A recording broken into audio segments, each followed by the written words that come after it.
let's talk Vitalie Becker penalty on the 46th minute. What was your observation upon the whole fiasco that happened there?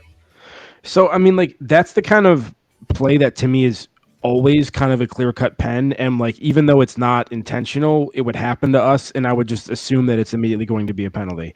I'm not entirely sure why the VAR decided to get involved and tell the ref that he maybe made a mistake and that he needed to go look at it, because it was called a penalty originally, was it not? Correct. Yeah. I don't know why they thought that was like a clear and obvious error. I don't know if that's the threshold in the Bundesliga, but like usually for them to get involved, they have to think that like, like a mistake has been made or something.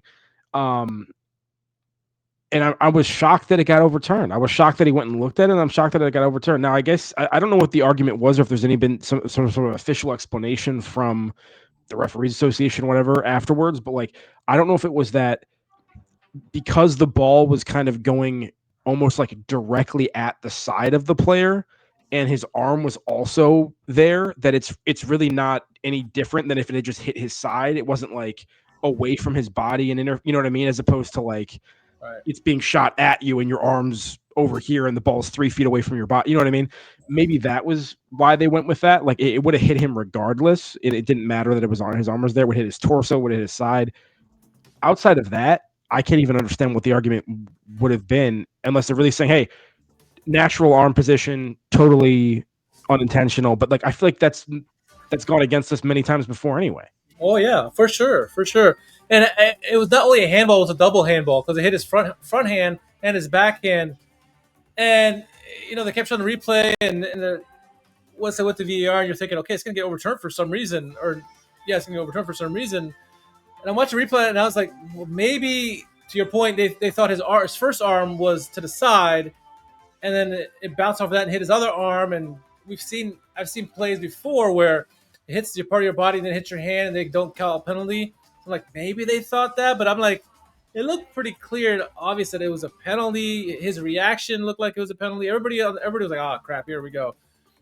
And then it was just like, oh no, it's not, And then what sucks even more for Hannover, after they hear that, the referee's piddling around for 5-10 minutes trying to get his headset fixed because it somehow broke, whatever. So it is more agony for them. They're like, what the? I'm stoppages in this one for sure. Oh my god, both halves were like 10 minutes, I think, extra at a time. So yeah, I think majority of people are in agreement that this probably should have been a handball against us. Now, as we did last podcast, it's been great because our favorite referee Manuel Gräfe is now on Twitter and he's commenting in all these Bundesliga games about what he sees and what he's retired now, so he can say whatever the hell he wants. So he did comment on this penalty from Vitalie Becker. So he goes to say, and I'll translate to English for most of our speakers are English here. He goes, it's 2-0, the penalty for Hannover. Catastrophic wrong decision forced by VAR. The actual correct decision is twisted into the wrong one.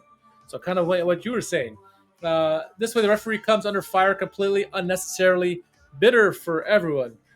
He continues on, says, after inquiries, and if you look at the pictures, let me see if I scroll down a little bit. There you go. This is what I mean by making yourself big, both arms out. So he's saying Vitalie Becker did this intentionally.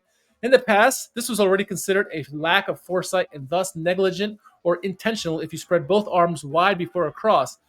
Otherwise, you can make yourself bigger with every cross and get away with it. The second contact alone would be okay to let play continue. Talking about the second hand. And like with that, I've seen it before where it hit body part and deflected off.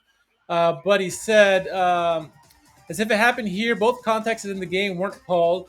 You'd have to consider whether it's blatantly wrong for an intervention or if you can let it slide. There would be arguments for this, as explained in the video, but to switch from a whistle to no whistle means, was it indefensible? No, it's wrong that a whistle is considered indefensible. Rather, it's arguably more correct decision, and this is a completely wrong VAR intervention. For him, it's a clear penalty, as it was obviously for the referee and then Schalke players too, which you could tell from their natural reaction, acceptance of the decision. So he's essentially confirming everything that we're saying, that yes, yeah, it seems like he's saying that there has to be like an obvious correction of something that was going on potentially, and yeah, I'm surprised they viewed it that way as well. And I was confused when it got overturned. Yeah, and that just to me,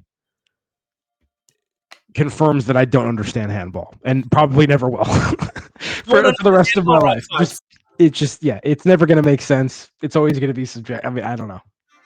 For everyone who always worried about, the game is getting too technological, we're relying too much on VAR and this and that, it's like, no, there's always going to be human side, and this is clear proof where let's intervene for no reason at all, and yeah, it's head scratching to say the least, but yeah, I mean, I think majority of everyone think should have been a penalty, and we got away with one, like we did with the two offside goals in the first half, and then the near goal in the second half as well in the 63rd. So